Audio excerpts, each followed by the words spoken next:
បាទសួស្តីបងប្អូនអរគ្នាបាទថ្ងៃនេះលោកនឹងបង្ហាញអំពីរបៀបបាទនៃការចាក់ password បាទទៅលើ USB Plus បាទអញ្ចឹងជាធម្មតាបើសិនជាបងប្អូននិស្សិតបាទចង់ឲ្យមានសុវត្ថិភាពបាទទៅលើ USB របស់យើងបាទកុំឲ្យមានអ្នកផ្សេងគាត់អាចមើលទៅលើឯកសារឬក៏ document របស់យើងនៅក្នុង USB បានបាទគឺបងប្អូនអាចធ្វើការចាក់បាទ password ទៅលើ USB របស់យើងបានដោយយើងប្រើប្រាស់កម្មវិធី BitLocker បាទរបស់ Windows តែម្ដងបាទអញ្ចឹងរបៀបនៅក្នុងការចាក់គឺយើងអត់មានលំបាកទេបងប្អូនអាចបាទចូលទៅក្នុងប៊ូតុង Start បាទអញ្ចឹងគឺបងប្អូនអាចចុចទៅលើប៊ូតុង Start នេះហើយយើងចាប់ផ្ដើមវាយពាក្យថា BitLocker បាទអញ្ចឹងនៅពេលដែលយើងចុចទៅលើ Start ហើយបាទបងប្អូនអាចបញ្ចូលបាទពាក្យ BitLocker នៅក្នុងប៊ូតុង Start នេះណាបាទយើងអាចវាយពាក្យថា Bit បាទ Locker នេះវាចេញមកនេះបាទគឺមិនដេច BitLocker នេះបាទអញ្ចឹងយើងអាចបើកលើមិនដេច BitLocker ហ្នឹងទៅបាទនេះគឺយើងអាចធ្វើការ lock បាទទៅលើតារាយ C បាទទៅលើតារាយបាទ D របស់យើងឬក៏ទៅលើ USB របស់យើងបាទនេះគឺតារាយ G នេះគឺឈ្មោះលោកគ្រូដាក់ឈ្មោះបន្ថានេះគឺជាតារាយ USB របស់យើងហើយបាទអញ្ចឹងយើងអាចចូលតាមនេះក៏បានឬក៏មួយនីតិវិធីទៀតយើងកុំឲ្យវែងឆ្ងាយបាទគឺយើងអាច right click បាទទៅលើ USB តារាយរបស់យើងនឹងតែម្ដងបាទហើយយើងយកពាក្យថា show more option មកបាទយើងឃើញពាក្យមួយវាដាក់ថា turn on BitLocker បាទអញ្ចឹងគឺបងប្អូនអាចយកទៅលើ turn on BitLocker នឹងតែម្ដង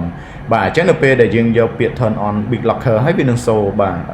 application form នេះមួយបាទដើម្បីឲ្យបងប្អូនធ្វើការដាក់នៅ password របស់វាអញ្ចឹងបងប្អូនអាច tick ទៅលើពាក្យថា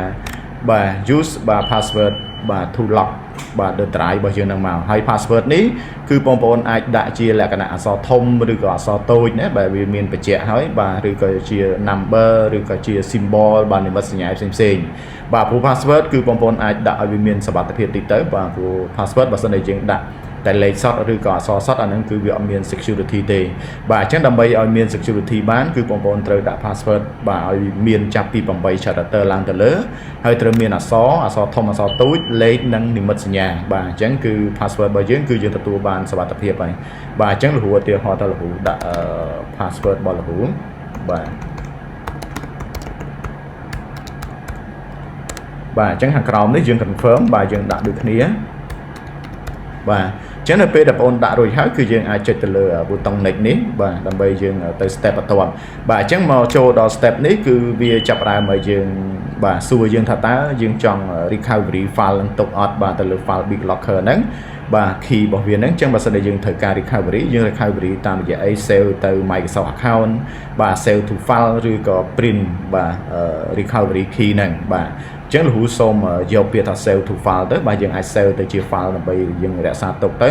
បាទអញ្ចឹងយើងអាច save នៅលើ desktop របស់យើងឬក៏យើង save នៅកន្លែងណាក៏បានដែរបាទយើងចុច save ទៅ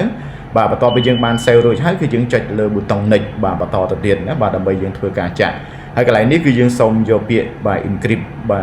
ទ use this គេហៅថា space only ដែលយើងបាន select មិញហ្នឹងបាទគឺយើងយកអាហ្នឹងហើយបាទអញ្ចឹងយើង next មក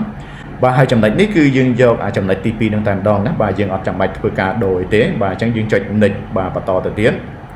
បាទហើយកន្លែងនេះគឺយើងអត់មានធ្វើអីទៀតទេបាទគឺយើង start encrypt តែម្ដងបាទអញ្ចឹងគឺលោកចុចទៅលើប៊ូតុង start encrypt តែម្ដងបាទពេលនោះគឺ USB របស់យើងបាទគឺវាចេញបាទរូបកូនសោរូបមេសោនេះហើយបាទអញ្ចឹងគឺវាបានជាប់ទៅលើ BitLocker ហ្នឹងហើយបាទអញ្ចឹងយើងអាចបង្កើតជា folder មួយណាបាទឬដាក់ឈ្មោះរូមកបាទឬក៏យើងអាចបង្កើតបាទជា file មួយ text document មួយណាបាទក៏បានដែរយើងអាចបង្កើតអញ្ចឹងមកបាទអញ្ចឹងនៅពេលដែលយើងបង្កើតរួចហើយយើងអាច close វាចោលមកហើយយើងសាកបិទបាទទៅលើ USB របស់យើងបាទអញ្ចឹងលោកគ្រូសាកបិទបាទទៅលើ USB នេះចោលបាទបន្ទាប់ពីយើងបិទហើយយើងអាចដោត USB របស់យើងចូលវិញបាទអញ្ចឹងគឺយើងលោកគ្រូបានបិទហើយបាទ USB មិញនេះបាទគឺយើងលែងមានហើយបាទអញ្ចឹងលោកគ្រូចាប់ផ្ដើមធ្វើការដោតបាទវាចូលវិញបាទដោត USB ចូលវិញមកអញ្ចឹងនៅពេលដែលយើងដោតចូលវិញបាទវាសួរយើងហើយនៅក្នុងកន្លែងនេះបាទអញ្ចឹងវាសួរថាយើង connect ទៅ Mac ឬក៏ទៅ Windows នេះដោយសារលោកគ្រូប្រើ Windows នៅលើ Mac អញ្ចឹងលោកគ្រូសូម connect មក Windows មកបាទអញ្ចឹងនៅពេលដែលលោកគ្រូ connect មក Windows ហើយយើងឃើញហ្នឹងគឺ USB របស់យើងគឺជាប់ដោយ BitLocker ហើយបាទអញ្ចឹងគឺយើងអាចបាទបើកទៅលើ USB នឹងបានទេបាទអញ្ចឹងដើម្បីធ្វើការបើកលុះត្រាតែយើងវាយ password យើងអាច double click ទៅលើ drive នឹង2ដងទៅបាទហើយយើងវាយ password ដែលយើងបានដាក់នឹងមកបាទអញ្ចឹងពេលដែលយើងវាយរួចហើយយើងចុចលើពាក្យ unlock មក បាទអញ្ចឹងនោះគឺ USB របស់យើងគឺយើងបានបើកវិញនេះបាទអញ្ចឹងគឺយើងអាចចូលទៅប្រើប្រាស់ file របស់យើងនៅក្នុងនោះវិញបានហើយបាទនេះគឺជារបៀបនៅក្នុងការបាទចាក់ password បាទទៅលើ USB បាទហើយសម្រាប់ file ដែលយើង save ទុកនេះបាទ key របស់ USB នេះបាទថ្ងៃក្រោយក៏លើយើងភ្លេច password ភ្លេចអីយើងអាច